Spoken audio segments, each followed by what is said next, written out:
Dizzying fine print and pushy sales reps give home security system contracts a bad name. I know, contracts aren't the sexiest topic out there, but it is important to know what you're signing before you pick up a pen. And when it comes to home security systems, there's a lot of details to cover, from professional monitoring and installation to the devices that will live in your home.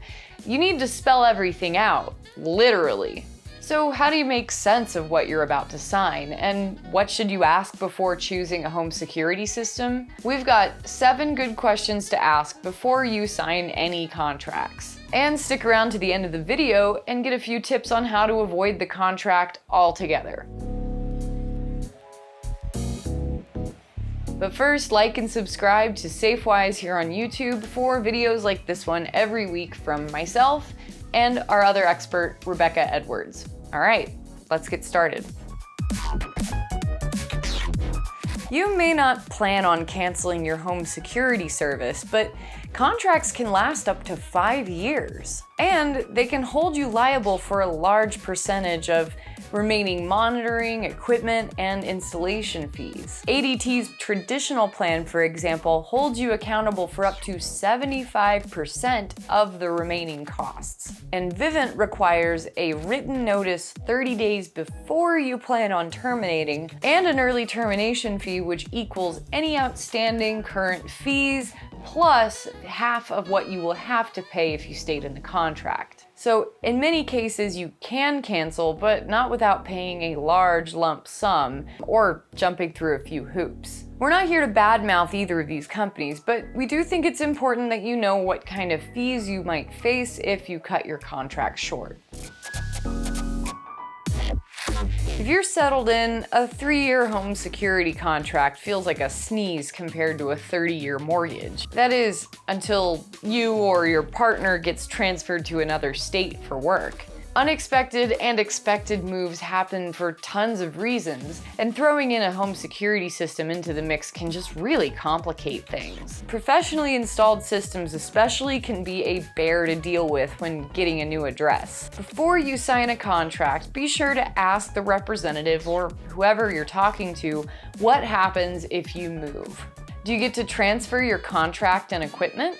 Will they remove the current equipment from your old address? Do you get new equipment at your new place? And if you leave your system behind, will they continue to charge you? So your contract is up. Now what? This is probably something you should ask before you get locked in. We recommend asking this now because it brings up topics like contract renewal, monthly bills, and ownership of the equipment. In theory, once you've paid off your part of the contract, the gear is yours and all you should have to worry about is monthly monitoring. So after that time, you might be able to upgrade your system or change your monthly bills. This information might not be in the fine print, so it's helpful to know what happens after you've fulfilled your part of the bargain. When you ask this question, brace yourself for a big number. The price might be steep, but it's really good to know what all of this is worth together. If you can afford paying up front, I recommend it. Most companies let you skip the contract and go straight to monthly fees. A heads up, word to the wise, between us chickens, promises of low monthly fees and $0 down usually come with strings attached. Normally, the lower the monthly fee, the longer the contract. You're basically leasing out this equipment until you own it, so the more you pay up front, the shorter the contract.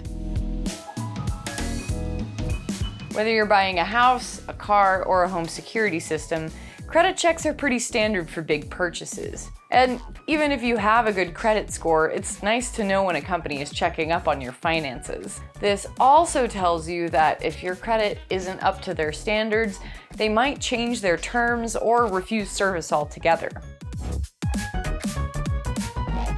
If you're going with a big national brand, they might not know the ins and outs of your area's policies towards home security systems.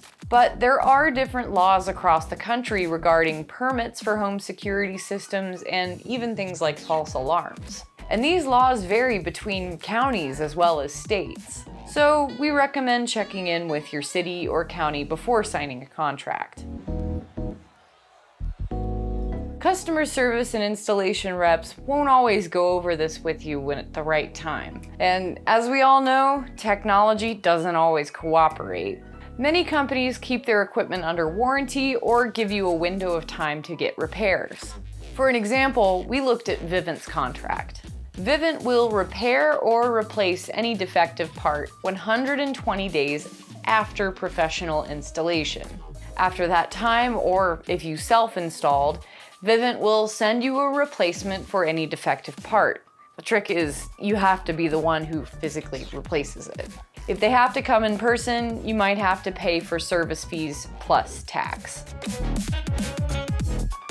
So I know we've made contracts seem really appealing, but they're not that scary if you know what you're getting into and take your time to read them and understand them. That said, you don't need a contract to have a great security system. Here's a few alternatives to handing over your Hancock. Pay in full. We know it's not fun, but a lot of companies let you off the hook if you pay up in one fell swoop. Look for a budget system. Cheaper systems like Ring and SimpliSafe don't offer contracts. Why? Because their systems are way cheaper and don't require professional installation. Self-monitor your system. If you want simple surveillance and sensors, you can build a system yourself from the ground up with third-party equipment. Just know this isn't foolproof, and professional monitoring does genuinely help. Contracts are meant to spell out expectations for both parties. So whether it's a home loan or a home security system, it's important to know what you're signing. No matter what kind of contract someone puts in front of you, always read it, always take your time, and always ask questions. We hope these tips helped you out. Like and subscribe to Safewise for new videos every week. And as always, stay safe.